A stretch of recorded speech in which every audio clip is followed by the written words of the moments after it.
আসসালামু আলাইকুম, welcome to Mukibul Islam teaching home.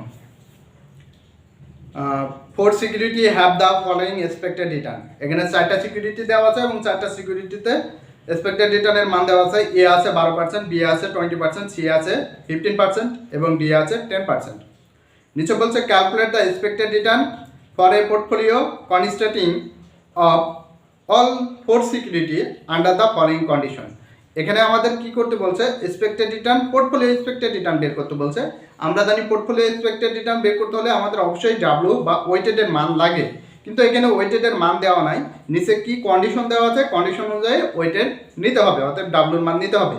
The portfolio weighted are equal. এক নম্বরে বলছে পোর্টফোলিও ওয়েটেড সমান, মানে চারটা আছে। আর মোট পোর্টফোলিও বা মোট ওয়েট সমান কত হয়, মোট ওয়েট সমান আমরা যদি 1 ধরি তাহলে 1কে আমরা 4 দ্বারা ভাগ করলে যেটা পাবো সেটা হচ্ছে ডাব্লিউর মান। তারপরে বলছে the portfolio weight are 10% in A with the remainder equally divided among the 3 stock. এবং 2 নম্বরে বলছে ডাব্লিউ, অতএব এ স্টক এর জন্য ডাব্লিউর মান 10% আর বাদ বাকিগুলো কি সমান। তাহলে মোট যদি আমাদের 1 হয় তাহলে 1 থেকে আমরা 0.10 বাদ দেবো, তাহলে কত পাবো আমরা 0.90কে আমরা 3 দ্বারা ভাগ করলে আমরা 30 পাবো। এই 30 হচ্ছে পরের তিনটি বি, সি এবং ডি এর ওয়েটেডের মান। এবং 3 নম্বর বলছে the portfolio weighted are 10% in each A and B with the remainder equally in each C and D. এবং 3 নম্বর বলছে পোর্টফোলিও স্ট্যান্ডার্ড হচ্ছে স্টক এ অ্যান্ড বির জন্য 10% করে। তাহলে আমরা 1 থেকে যদি 10% বাদ দিই তাহলে 0.8 থাকে।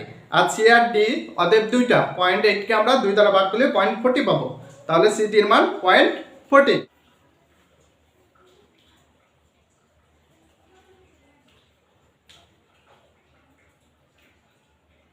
আমাদের বের করতে হবে পোর্টফোলিও এক্সপেক্টেড রিটার্ন। এবং নিচের পর 3টা কন্ডিশন আছে, 3টা কন্ডিশন অনুযায়ী তাহলে আমরা প্রথম রিকোয়ারমেন্ট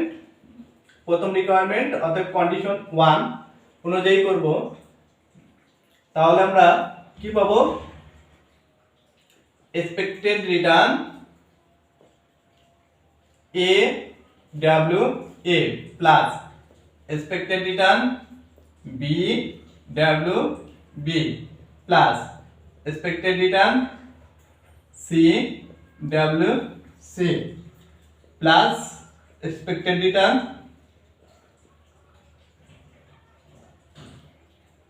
ডি ডাব্লিউ ডি। তো আমাদের এখানে প্রশ্নপত্র এক্সপেক্টেড রিটার্ন দেওয়া আছে কিন্তু ডাব্লিউ এর মান দেওয়া নাই, যেহেতু প্রথম কন্ডিশনে কি বলছে ওয়েটেড আর ইকুয়াল, অতএব ডাব্লিউ এর মান আমরা পাবো W A B C D তিনটার জন্য পাবো মোট ওয়েটেড 1। আর যেহেতু মোট 4টা এর জন্য 4 দ্বারা ভাগ করব, তাহলে আমাদের 0.25 আসবে। তাহলে এখন এক্সপেক্টেড রিটার্ন প্রথমে কত ছিল, 12%। তাহলে 12 গুণ 0.25। এবার আবার এটা 0.12 নেওয়া যায়, কিন্তু 0.12 নিলে পরবর্তীতে আবার 100 দ্বারা গুণ করতে হবে, এজন্য 0.12 নিলাম না, সরাসরি 12 নিলাম। প্লাস পরবর্তীতে আমার রিটার্ন দেওয়া আছে বি তে 20% এক্সপেক্টেড রিটার্ন গুণ 0.25 প্লাস 15% অতএব 50 গুণ 0.25। এ বি সি তিনটার জন্য কি 0.25। তারপর ডি এর জন্য আছে এখানে 10 গুণ 0.25। এবার আমরা কি করব, গুণ করে যোগ করে দেব। তাহলে 3 প্লাস 5 প্লাস 3.75 প্লাস 2.5। তাহলে আমরা মোট কত পাচ্ছি 14.25। এটা 14.25। এটা আমাকে 100 দ্বারা গুণ করতে হবে না, কারণ আমি এখানে কি একটা পয়েন্ট নিছি আর একটা পার্সেন্টেজ নিছি, এইজন্য সরাসরি পার্সেন্ট যেটা হবে সেটাই। এবার রিকোয়ারমেন্ট 2 তে কি বলছে, 2 তে কন্ডিশন আছে এ এর হবে হচ্ছে 10% আর বাদ বাকি সমান। তাহলে হিয়ার এখানে কি ডাব্লিউ এর মান কি হবে, ডাব্লিউ এ ইকুয়াল টু দেওয়া আছে 0.10 মানে 10%। তাহলে ডাব্লিউ বি সি ডি এই তিনটা কি হবে?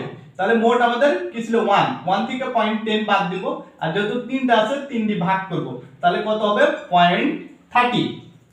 তাহলে আমরা এখানে লিখব expected return A W A plus expected return B W B plus expected return C W C plus expected return D W D.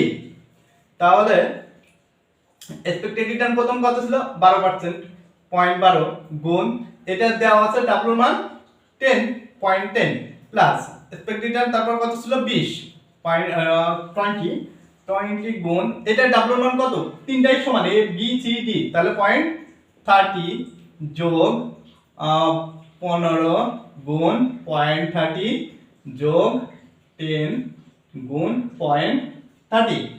এবার আমরা কি করব, গুণ করে যোগ করে দেব। 1.2 যোগ 6 যোগ 4.5 যোগ 3, তাহলে আমরা যোগ করলে মোট পাবো 14.70। এটাই आंसर। এবার রিকোয়ারমেন্ট 1 2 3 3 নম্বরে সেম ভাবে আমরা কি করব, expected return A W A plus expected return B W B plus expected return C W C plus expected return D W D. তো এখানে প্রশ্নপত্র দেওয়া আছে এ আর বির জন্য 10%, হ্যাঁ ডাব্লিউ এ কত 10%, আবার ডাব্লিউ বি কত 10%, 0.10 তাহলে ডাব্লিউ সি আর ডি কত হবে 1 মোট ওয়েটের 1 থেকে 0.10 যোগ করে দেব, অতএব 0.10 যোগ 0.10 ডিভাইডেড কয়টা, দুইটা, 2 দিয়ে ভাগ করব, তাহলে আমাদের কত আসবে 1.1 মাইনাস 0.20 ডিভাইডেড 2 সমান আমরা 5 হচ্ছে 80 হবে, 80 2 দ্বারা ভাগ করলে 0.40। তাহলে আমরা মান বসাবো, প্রথমে এর মান কত ছিল 12 গুণ এর মান 0.10 এ ডাব্লিউ এর মান, আবার হচ্ছে পরবর্তীতে কত ছিল 20 গুণ এটার মানও কত ডাব্লিউ এর মান 0.10 প্লাস তারপরে 15 এক্সপেক্টেড রিটার্ন 15 গুণ এবার কত নিব 0.40, তারপরে প্লাস